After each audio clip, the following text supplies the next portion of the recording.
The person who stood where you just stood. Part 2. Continuation, the convergence. The versions of you that didn't survive. The words hung in the air between Daniel and the phone pressed against his ear like a physical substance, like smoke that had solidified into something tangible and toxic, something that could be inhaled and would poison from the inside out, corroding certainty and sanity and the basic understanding of what it meant to be a singular consciousness, occupying a singular body, moving through a singular timeline from birth to death in one unbroken, uninterrupted line of causality.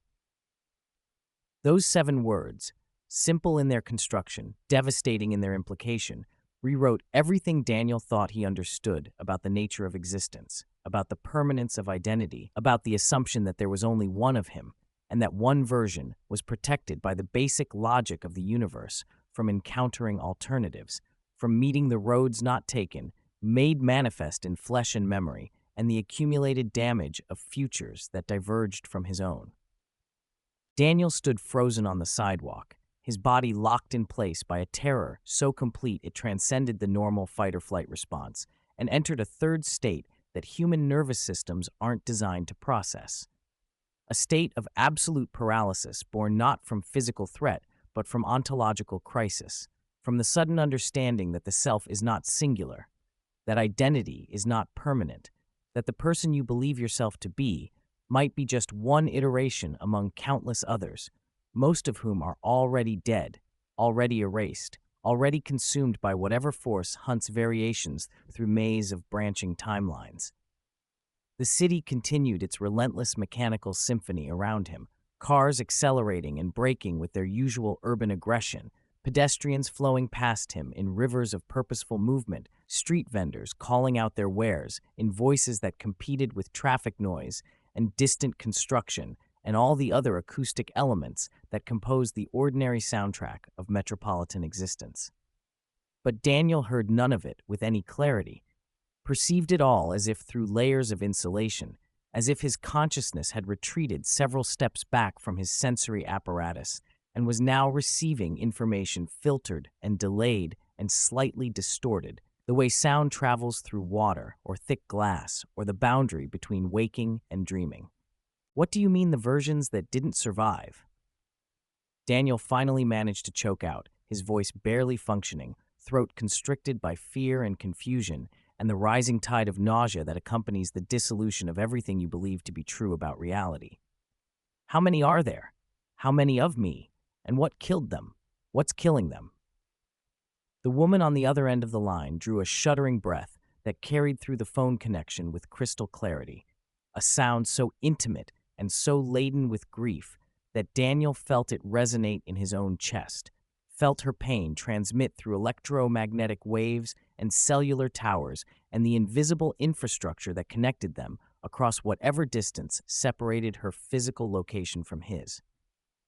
When she spoke again, her voice trembled with the weight of knowledge that no person should have to carry, with the burden of witnessing deaths that shouldn't be possible because the victims were all the same person, experiencing different outcomes of the same choice, the same moment, the same divergence point where timelines split and possibilities multiplied. "There are thousands of you, Daniel," she whispered, and the whisper somehow carried more impact than a shout would have, more terrible weight than any declaration delivered at full volume. Maybe tens of thousands, maybe more. We lost count after the first few hundred variations collapsed.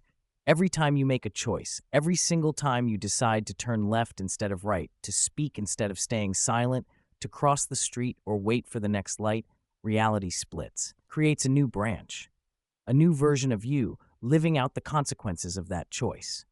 Most people never notice because the variations remain separate, isolated from each other by the membrane between timelines, by the natural laws that keep parallel realities from intersecting.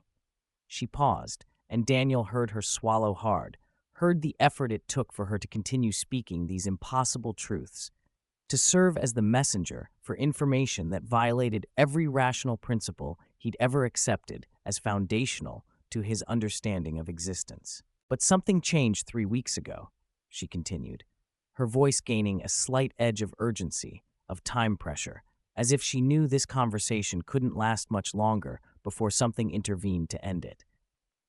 Something broke. The barriers between timelines started degrading, started developing cracks and weak points where variations could bleed through, where different versions of the same people could see each other, could occupy the same space, could interact in ways that should be absolutely impossible. And once that started happening, once the first crossings occurred and people began encountering their other selves, something else noticed. Something that exists in the spaces between timelines, something that feeds on paradox and temporal instability, something that hunts variations. Daniel's legs finally gave out, the strength draining from his muscles, as if someone had opened a valve and released all the tension that had been holding him upright. He staggered sideways, colliding with a newspaper stand that rattled under the impact, sending a cascade of tabloids sliding onto the sidewalk, where they landed in positions that looked almost deliberate, almost arranged, with headlines that seemed to comment on his situation with impossible prescience. Mystery deaths baffle city officials, and unexplained vanishings continue, and witnesses report seeing double, staring up at him from glossy covers featuring photos that were slightly out of focus, slightly wrong, slightly off, in ways that suggested the camera had captured something reality wasn't quite sure how to render properly. "What is it?" Daniel asked, his voice barely more than a croak, a sound scraped raw by terror and the strain of trying to speak while his throat felt like it was closing, like his body was attempting to prevent these words from being spoken, because giving voice to the horror made it more real, more present, more inevitable. "What's hunting us?" The silence on the other end stretched long enough that Daniel thought the connection had dropped, that whatever force had allowed this conversation to occur had decided to sever it, to prevent this exchange of information that might give him some advantage, some chance of survival, some hope of avoiding the fate that had apparently claimed thousands of his variations already. But then the woman's voice returned, quieter now, more hesitant, as if she was afraid of the answer she was about to give, as if speaking these particular words would make her visible to the thing they described. "We call them the shadows behind," she said.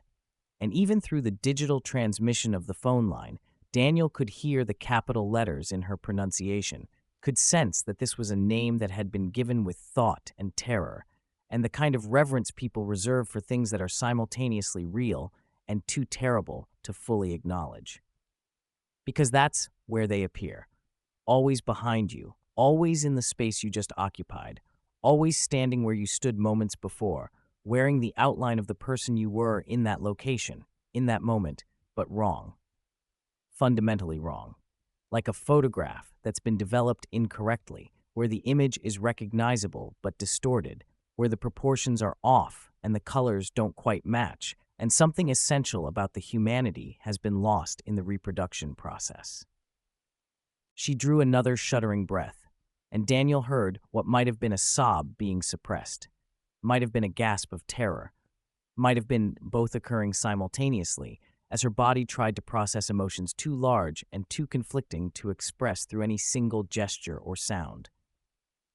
"They don't move like living things," she continued, her words coming faster now, as if she was racing against some invisible deadline, as if she knew their time for this conversation was running out, and she needed to convey as much critical information as possible before the connection terminated, or she was silenced, or Daniel died the way so many of his other selves had already died. "They appear in the places you've been, occupying the exact positions you occupied, but they're always facing you, always oriented toward wherever your current self has moved. As if they're tracking you across space and time, as if they're marking your trail, building a map of your movements through the city that will eventually allow them to predict where you'll go next, to cut off your escape routes, to trap you in a location where all the positions you might occupy have already been claimed by them." Daniel's hand clutched the phone so tightly his knuckles went white, the plastic case creaking under the pressure of his grip, his fingers cramping with the intensity of his need to maintain this connection, to keep this lifeline to someone who understood what was happening to him, who could provide guidance through the nightmare reality he'd stumbled into without warning or preparation. "How do I stop them?" he asked, hating how his voice broke on the question, hating the naked desperation audible in every syllable, but too terrified to care about maintaining any facade of composure or strength. "How do I survive when thousands of other versions of me couldn't?" Another pause, longer this time, heavy with implications. Daniel didn't want to examine too closely, weighted with information the woman was deciding whether or not to share, whether speaking these particular truths would help him or doom him faster. "You can't stop them," she finally said, and the words landed like physical blows, like punches delivered directly to his solar plexus, driving the air from his lungs and leaving him gasping. "No one stops them. The shadows behind always claim their targets eventually. But you can delay them. You can buy yourself time. You can navigate through the city in patterns that make it harder for them to converge on your position, that create confusion in their tracking system, that force them to spread their attention across multiple possible futures instead of focusing on the single most likely timeline." "How?" Daniel demanded, looking around wildly as if the shadows might already be manifesting in his peripheral vision, might already be standing in the places he'd occupied during the last few minutes of his frantic movement through the city. "How do I confuse something that apparently exists across multiple timelines simultaneously?" "You have to become unpredictable," the woman said, and there was something in her tone now that suggested she'd given this advice before, had spoken these same words to other Daniels in other conversations, had watched from whatever vantage point she occupied as they followed or ignored her guidance and lived or died accordingly. "You have to act against your own nature. Make choices that contradict your established patterns. Move in directions that make no logical sense, that serve no obvious purpose, that would never occur to the version of you that's being modeled and predicted by the things hunting you. Every decision you make that your previous self would never make creates a new branch, a new variation, a new possibility that the shadows haven't accounted for in their calculations." "But won't that just create more versions of me?" Daniel asked, his mind spinning with the implications, with the terrible mathematics of exponential multiplication, with the image of himself splitting and splitting again until there were infinite Daniels scattered across infinite timelines, all being hunted, all trying to survive, all ultimately failing because infinite variations meant infinite targets. Won't I just be creating more victims for them to hunt? "Yes," the woman admitted, and the single syllable carried more weight than entire paragraphs of explanation, contained multitudes of terrible truth in its simple confirmation. "Every choice creates more variations. Every divergence multiplies the number of yous existing simultaneously across parallel timelines, but it also dilutes the probability of any single version being the primary target, spreads the attention of the shadows across a wider field of possibilities, makes it harder for them to focus their hunting efforts on one specific Daniel in one specific timeline. Most of your variations will die. That's inevitable. That's already happened to thousands of versions that branched off from your timeline in the past few weeks. But if you make enough unpredictable choices, if you create enough chaos in your own probability field, one version of you might survive long enough to reach the convergence point." Daniel felt his heartbeat accelerate to a rhythm that felt unsustainable, felt like his cardiovascular system was trying to vibrate apart, trying to shake itself loose from the moorings that held organs and vessels and the whole complicated apparatus of biological life in proper alignment. "What convergence point? What are you talking about?" "The place where all surviving variations eventually arrive," the woman said, her voice dropping to barely above a whisper, as if speaking too loudly about this location might attract unwanted attention, might alert the very forces they were trying to evade. "The nexus point where timelines collapse back into singularity, where all the branching possibilities resolve into a single outcome. We don't know exactly where it is or when it occurs, but we know it exists because every Daniel who's survived long enough to make contact with us reports the same sensation as they get closer, a feeling of being pulled, of gravity increasing in one specific direction, of all their possible selves beginning to merge and condense and fold into a single location in space-time. And what happens there? Daniel pressed, needing to know, despite the certainty that the answer would be terrible, that no resolution to this situation could be anything but catastrophic, given everything he'd learned in the last few minutes. What happens at the convergence point?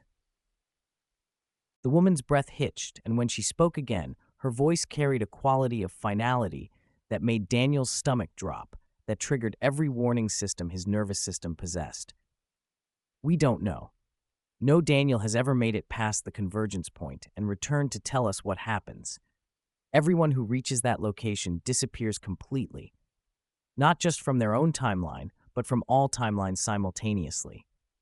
Every variation that was still surviving, every branch that hadn't yet collapsed, every version that was still fighting to exist, all of them vanish in the same instant when the primary version reaches the nexus.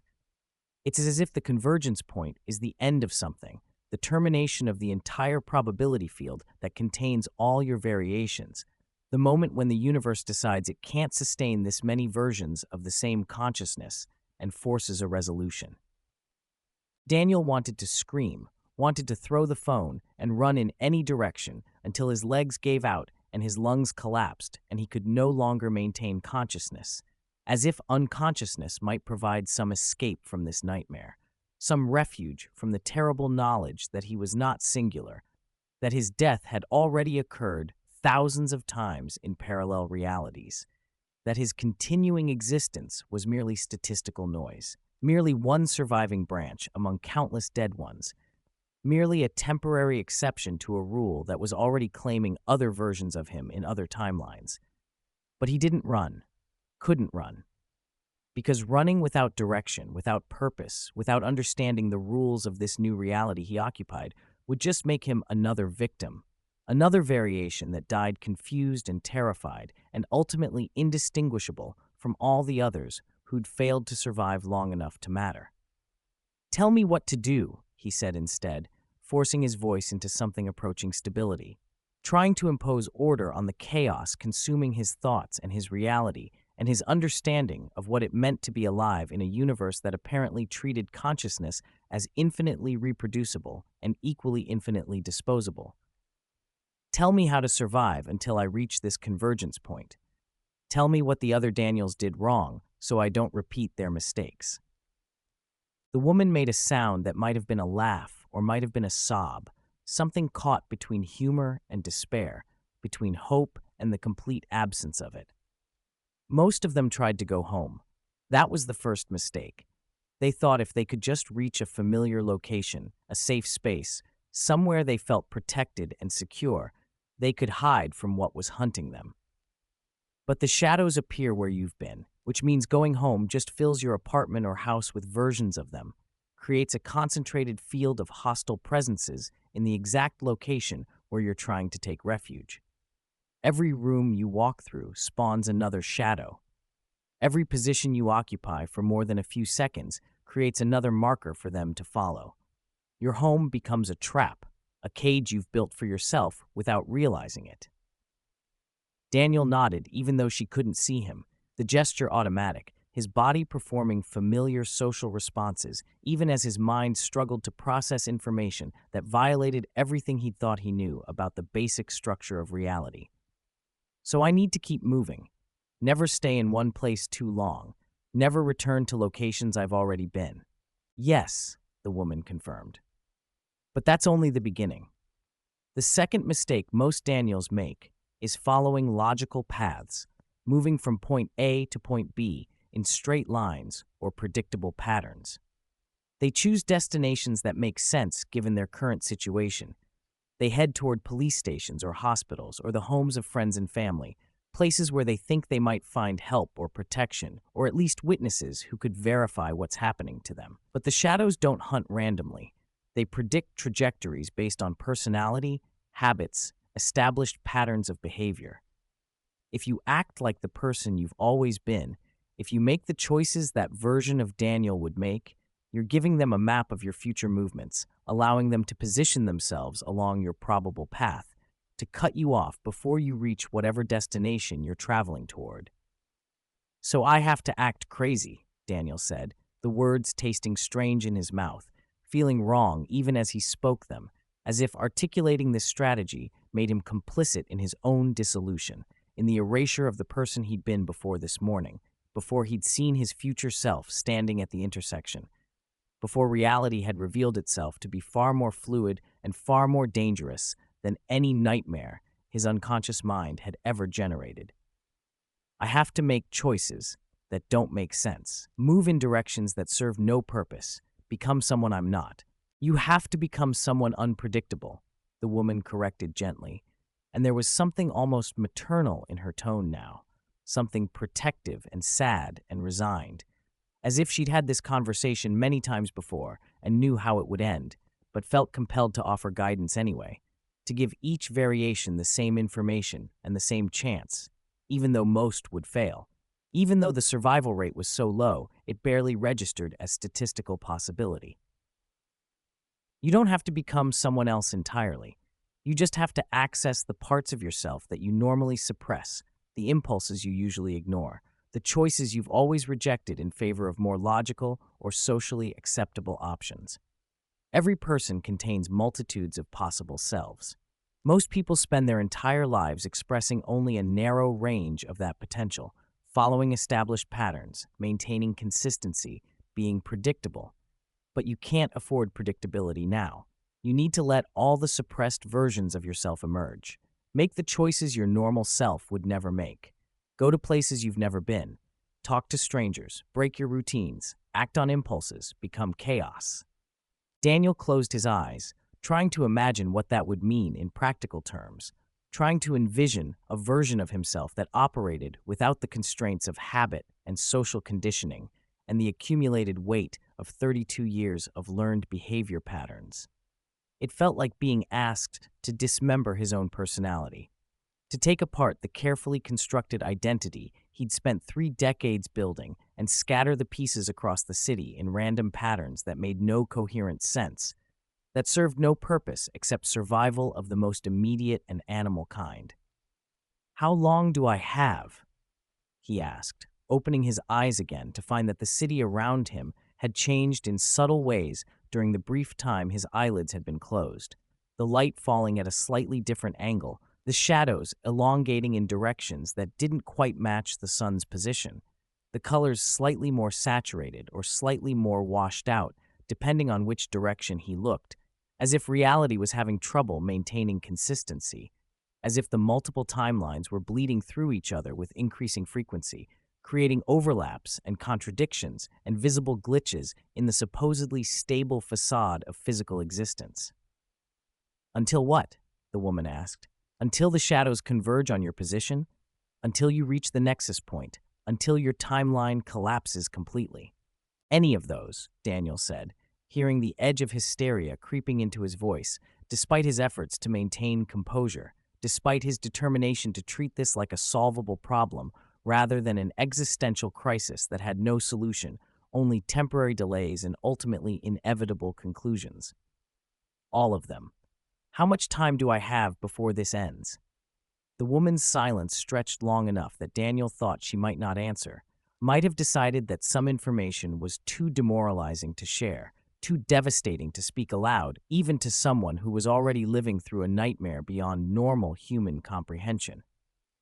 But then she spoke, and her voice carried a weight that suggested she was delivering a death sentence, a countdown to an ending that had already been written in the mathematics of collapsing timelines and converging probabilities.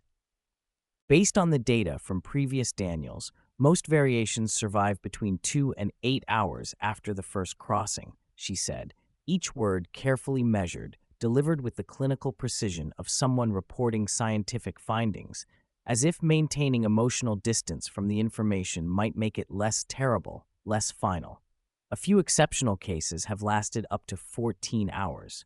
The current record is 16 hours and 37 minutes, achieved by a Daniel who managed to access what we call a probability storm, a location where so many timelines intersect that the shadows can't maintain coherent tracking, where the multiplicity of potential positions creates a kind of white noise that masks individual variations. But those locations are rare and difficult to find, and even when you locate one, you can only hide there temporarily before the storm collapses and you're exposed again. Daniel felt his knees weaken further, felt gravity pulling at him with increased force, as if the earth itself was trying to drag him down to the level where bodies lay after they stopped functioning, where failed variations ended up when their timelines terminated and they ceased to exist across all possible realities. So I have maybe a day, maybe less, to figure out what's happening and reach this convergence point and somehow survive what none of the others survived. Yes, the woman confirmed, and the simple affirmative carried more finality than any elaborate explanation could have conveyed. I'm sorry, Daniel. I wish I had better news. I wish I could tell you there was a way to escape this completely, to return to the simple linear existence you had before the barriers broke down and you became aware of your own variations. But that life is over. The moment you saw your first crossing, the moment you became conscious of the multiplicity, you passed a threshold that can't be uncrossed. All you can do now is move forward and try to survive long enough to reach the nexus and discover what happens there, what resolution awaits at the point where all timelines collapse. Daniel wanted to ask more questions, wanted to demand explanations for why this was happening, and who was responsible, and whether there was anyone working to fix the barriers between timelines and restore the natural separation that should prevent people from encountering their own variations. But before he could formulate another question, before he could even begin to organize his thoughts into coherent inquiry, the woman's voice changed, shifted from calm guidance to urgent warning in the space between one word and the next. Daniel, listen to me very carefully, she said, all pretense of measured delivery abandoned now, replaced by raw fear and desperate intensity. Something just changed. The probability fields are shifting faster than they should be. Multiple convergence vectors are forming around your current location. I think the shadows have located this timeline, have identified you as one of the surviving variations, and are beginning to concentrate their attention on your position. You need to move right now. Don't walk. Run. Pick a direction that makes absolutely no sense given where you are and where you might logically want to go. Run toward chaos. Run toward crowded areas where you'll be forced to make split-second decisions about navigation. Create as many new branches as possible in the next few minutes. Make yourself impossible to track. But I don't know where to go, Daniel protested, even as his body was already responding to her command, muscles tensing in preparation for flight, adrenaline flooding his system with chemical urgency that overrode conscious deliberation and doubt. I don't know how to be unpredictable when I'm terrified, and everything I understand about reality is breaking down around me. Close your eyes, the woman said, her voice cutting through his panic with surprising clarity. Right now, close your eyes and spin in a circle 3 times. Don't think about it. Don't try to maintain orientation. Just spin until you're dizzy and disoriented and have no idea which direction you're facing. Then open your eyes and run straight ahead in whatever direction you're facing. Don't question it. Don't second guess. Don't try to figure out where you'll end up. Just run. It was insane. It was the opposite of every survival instinct Daniel possessed, every learned behavior about how to navigate through dangerous situations, every rational approach to problem solving he'd internalized over 3 decades of life. But sanity and rationality and logic were tools designed for a universe that operated according to consistent rules, where cause and effect maintained their proper relationship, where a person occupied only one position in space-time at any given moment. That universe no longer existed for him. That set of rules no longer applied. So Daniel closed his eyes, felt the immediate vertigo of sudden darkness, of visual input being cut off, of his sense of balance and spatial orientation suddenly deprived of its primary reference point. He began to spin, slowly at first, then faster, his body rotating on its axis, while his inner ear struggled to adjust and compensate, while his proprioceptive sense tried desperately to maintain awareness of up and down and which directions was which. 1 rotation, 2, 3. The world behind his eyelids seemed to spin independently of his physical turning, creating a nauseating disconnect between what his body was doing and what his mind perceived, between the movement he was executing and the sensation of motion that reached his consciousness on a delay, filtered through systems that were never meant to process this kind of disorienting input. He stopped spinning and opened his eyes, immediately staggering as his visual field tried to catch up with his body's new orientation. As the city around him continued its phantom rotation for several seconds after his physical movement had ceased, as if reality itself needed time to reestablish its coordinate system and figure out which version of his position was correct, which timeline's perspective should take priority now that multiple possibilities existed simultaneously. Straight ahead, in whatever direction he now faced, having completely lost track during the spinning, was an alley, narrow, shadowed, filled with the detritus of urban life. Dumpsters and cardboard boxes and piles of black garbage bags that could contain anything from restaurant waste to evidence of crimes to the abandoned possessions of homeless people who'd been cleared out by police or building security. It was exactly the kind of location Daniel would normally avoid, would actively choose to walk around rather than through, would recognize as potentially dangerous and not worth the marginal time savings of cutting through rather than staying on main streets where witnesses and foot traffic and the general presence of other people provided at least the illusion of safety. Which meant it was perfect. Which meant it was unpredictable. Which meant it was exactly the kind of choice the woman had told him to make. Daniel ran. His feet pounded against pavement with a rhythm that felt both familiar and strange, both automatic and requiring conscious effort, as if running was something he'd done thousands of times before, but had somehow forgotten the exact mechanics of, had to relearn in real time, while his body executed movements that were simultaneously natural and alien. The alley's entrance swallowed him, darkness closing around him, like water closing over someone who'd jumped or fallen or been pushed.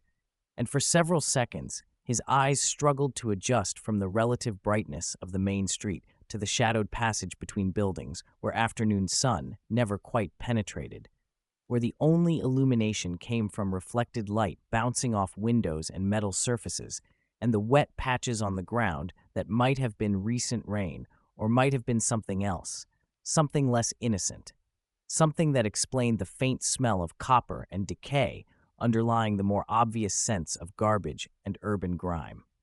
His phone was still pressed against his ear, the woman's voice still audible, though slightly distorted now, as if the signal was having trouble maintaining coherence through his movement, through the metal and concrete walls surrounding him, through the barriers between this moment and all the other moments he might be experiencing in parallel timelines. "Good," she said, and he heard relief in her voice, heard approval, heard the tension of someone watching a terrible game unfold and seeing a player make the right move for once, seeing a variation choose survival over comfort, chaos over predictability. That's exactly the kind of choice you need to keep making. Random, counterintuitive, impossible to predict based on your established patterns. Now listen carefully because this next part is important. As you move through the city, you're going to start seeing things that aren't quite right. Objects that flicker, people whose movements lag behind where they should be, spaces where the geometry doesn't quite work. These are timeline overlaps, places where multiple realities are occupying the same position simultaneously, where the barriers have degraded so completely that you're seeing through to other variations of the same location. Don't try to make sense of them. Don't stop to examine them or figure out which version is real. They're all real. They're all equally valid expressions of possibility. Just keep moving and try not to focus on any single version long enough for your consciousness to lock into that timeline. Daniel wanted to ask what would happen if he did lock into a timeline, what the consequences were of focusing too long on one version of reality. But his breath was already coming hard from the exertion of running, his lungs burning with the effort of pulling in enough oxygen to fuel his panicked flight. His cardiovascular system, not accustomed to this level of sustained physical activity, especially not while simultaneously trying to process information that was systematically dismantling his understanding of existence. The alley stretched longer than it should have, longer than any normal alley between two buildings should be able to extend, as if the space between entrance and exit had expanded, had added extra length that couldn't possibly fit in the physical distance between the street he'd left behind and wherever this passage eventually emerged. Or perhaps he was slowing down without realizing it, his perception of time distorting so that seconds felt like minutes, so that the distance he was covering felt truncated, compressed, less than the actual ground he was traversing. There was no way to know which interpretation was correct, whether the space had changed or his experience of moving through it had changed, whether the timeline was shifting or his consciousness was failing to properly integrate sensory input with temporal progression. A flicker of movement in his peripheral vision made Daniel's head snap to the left. For a fraction of a second, maybe less, maybe a unit of time too small to have a proper name, he saw himself standing next to a dumpster, pressed against the grimy metal surface with his hands splayed flat against the corrugated sides, head turned to look directly at his running self with an expression of pure terror, mouth open in what might have been a scream, or might have been a warning, or might have been nothing at all, because the vision vanished before Daniel's eyes could fully resolve the details, before his brain could process the complete image and determine whether he'd actually seen what he thought he'd seen, or whether his fear-flooded imagination had simply projected his own form into the shadows where nothing actually existed. But then it happened again. Different location this time, different position. Another version of himself, or the same version in a different moment, or a different variation from a parallel timeline, impossible to tell which, crouched behind a pile of cardboard boxes, face visible in the gap between containers, eyes tracking Daniel's movement with an intensity that suggested recognition, that implied consciousness and awareness, and the terrible understanding that came from being a variation that had taken a different path, made a different choice, ended up hiding in an alley instead of running through it. Daniel stumbled, his foot catching on something he couldn't see in the dim light, something that might have been a crack in the pavement, or might have been nothing at all, might have existed only in one timeline while he was partially occupying another, creating a confusion of physical space that his body couldn't properly navigate because it was receiving conflicting information about where surfaces existed and where empty air began. He caught himself against the wall, palms slapping against brick, with enough force to scrape skin, to leave blood smeared on the rough surface, in a pattern that would mark this moment, this position, this exact configuration of his body in this space at this time. And as soon as his hand made contact, as soon as his blood transferred to the wall, he felt something shift. Not in the physical world, but in some deeper layer of reality, in the substrate beneath observable phenomena, in the foundational code that determined which possibilities manifested and which remained potential. A presence materialized behind him. Not suddenly, not with any dramatic appearance or sound.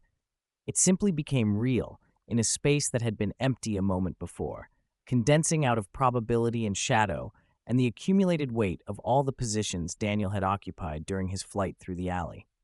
He knew without looking, without turning, without any visual confirmation, that one of the shadows had caught up to him.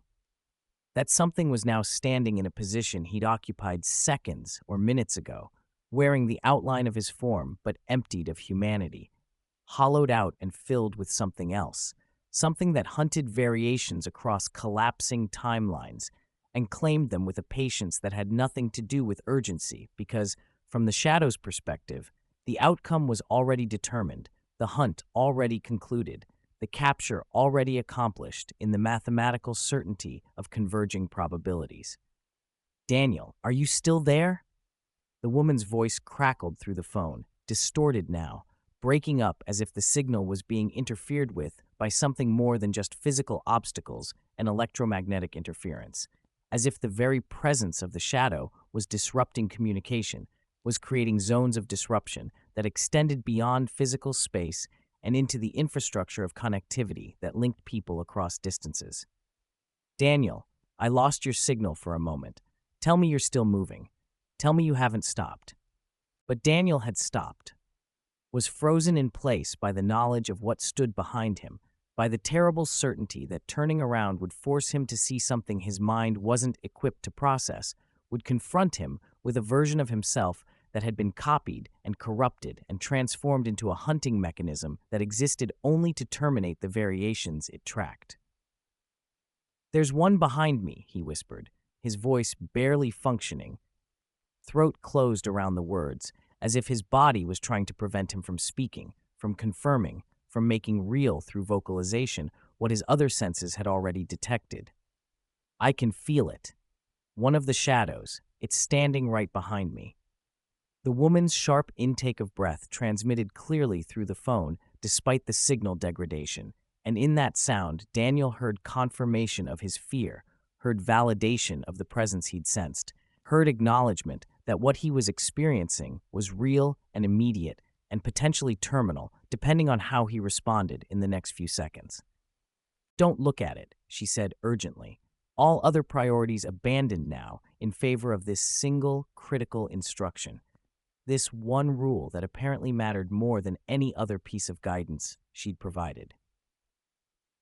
"Whatever you do, Daniel, no matter how strong the compulsion, no matter how desperately you want to verify what you're sensing, do not turn around and look at the shadow directly.